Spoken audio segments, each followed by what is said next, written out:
Assalamualaikum warahmatullahi wabarakatuh. Saya, Hari ini saya akan menjelaskan tentang respirasi aerob.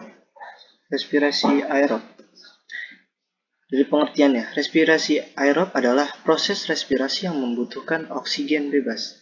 Pada proses respirasi aerob ini terdapat 4 proses biokimia, yaitu yang pertama ada glikolisis, lalu ada dekarboksilasi oksidatif, selanjutnya ada siklus Krebs dan transfer elektron.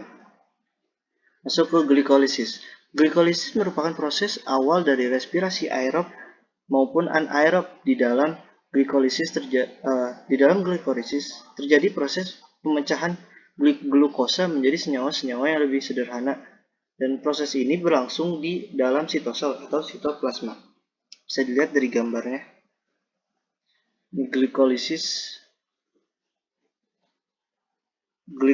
diubah menjadi glukosa. Glukosa diubah menjadi glukosa 6-fosfat dengan menggunakan sumber energi atau yang biasa kita ketahui yaitu ATP yang dipecah menjadi ADP. Selanjutnya ada glukosa 6-fosfat diubah menjadi fruktosa 6-fosfat. Fruktosa 6-fosfat. Nah, dari fruktosa 6-fosfat itu berubah lagi menjadi fruktosa 1,6 bifosfat. Dipecah menjadi satu dengan menggunakan ATP yang dipecah menjadi ADP. Lalu dari fruktosa 1,6 bifosfat itu dipecah menjadi satu molekul gliseral dehid 3 fosfat dan satu molekul dihidroksiaseton fosfat atau DHAP. Nah, molekul ini lalu diubah menjadi senyawa PgAl sehingga terbentuk dua molekul. Setiap PgAl yang diubah menjadi senyawa 1,3 bifosfat gliserat dengan cara mengikat fosfat anorganik dibentuk molekul NADH. 1,3 bifosfogliserat ini diubah menjadi 3 fosfogliserat disertai dengan pembentukan ATP. Nah, lalu 3 fosfogliserat ini diubah menjadi 2 fosfogliserat. Yaitu adanya perubahan lagi, pembentukan energi lagi dari proses ini. Lalu masuk ke fosfoenol bifurat. Dari fosfoenol bifurat ini diubah menjadi bentuk akhir dari proses glikolisis, yaitu asam pirufat dengan disertai pembentukannya ATP. Jadi hasil dari proses glikolisis ini itu seperti ini.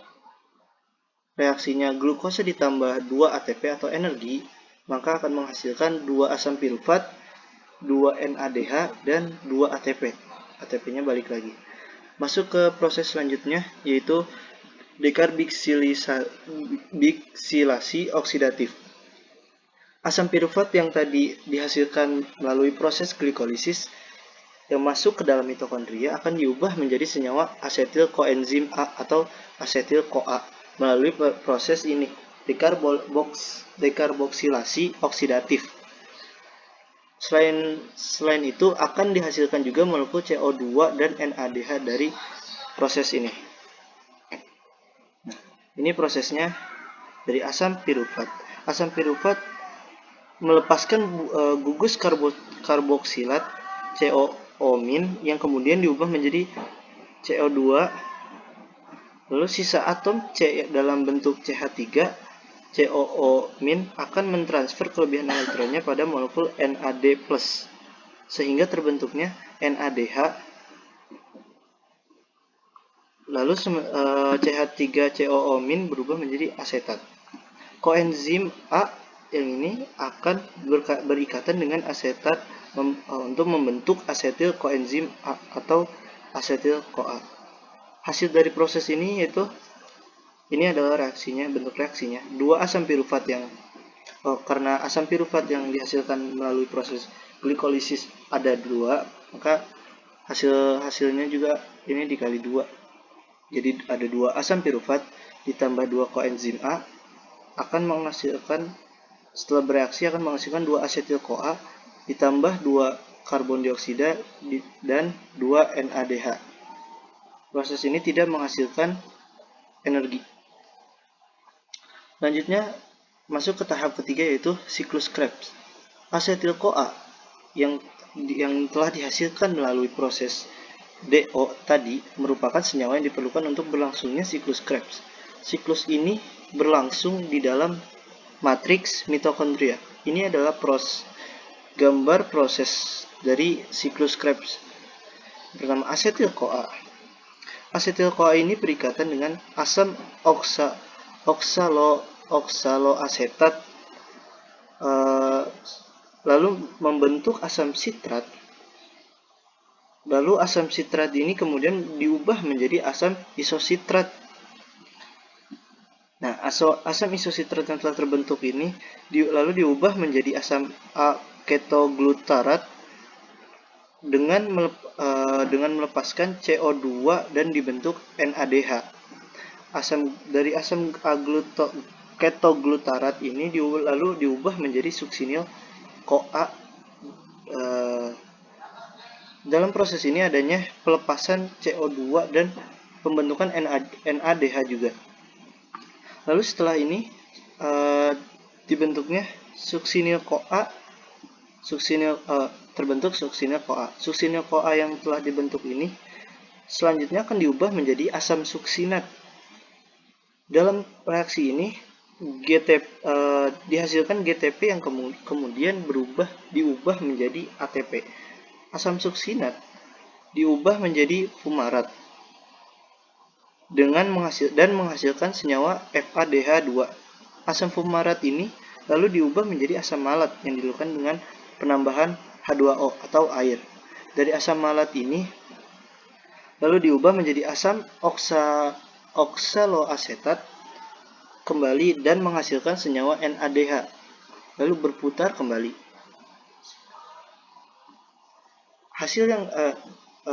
Reaksi yang dihasilkan dari proses ini yaitu 2 asetil-CoA, 2 merupakan hasil dari proses DO sebelumnya, ditambah 2 asam oksaloasetat akan jika bereaksi maka menghasilkan 6 NADH ditambah 2 FADH2 ditambah 2 ATP dan 4 karbon dioksida.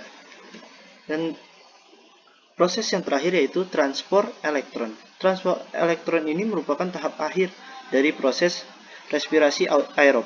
Dalam proses ini dihasilkan energi dalam bentuk ATP dengan jumlah yang paling banyak daripada reaksi-reaksi sebelumnya. Transport elektron berlangsung di dalam krista membran dalam mitokondria dan merupakan suatu proses reduksi oksidasi 2 senyawa. Ini adalah bentuk prosesnya. Nah, yang pertama ini ada NADH. NADH mengalami oksidasi sehingga dihasilkan elektron berenergi tinggi yang akan ditransfer ke koenzim Ki. Energi yang cukup tinggi dari elektron ini memungkinkan bersatunya ADP dan fosfat anorganik untuk membentuk ATP. Koenzim Ki akan dioksidasi oleh sitokrom B lalu koenzim Ki ini akan melepas elektron dan 2 ion H+. Lalu dari selanjutnya sitokrom B ini akan dioksidasi oleh sitokrom C.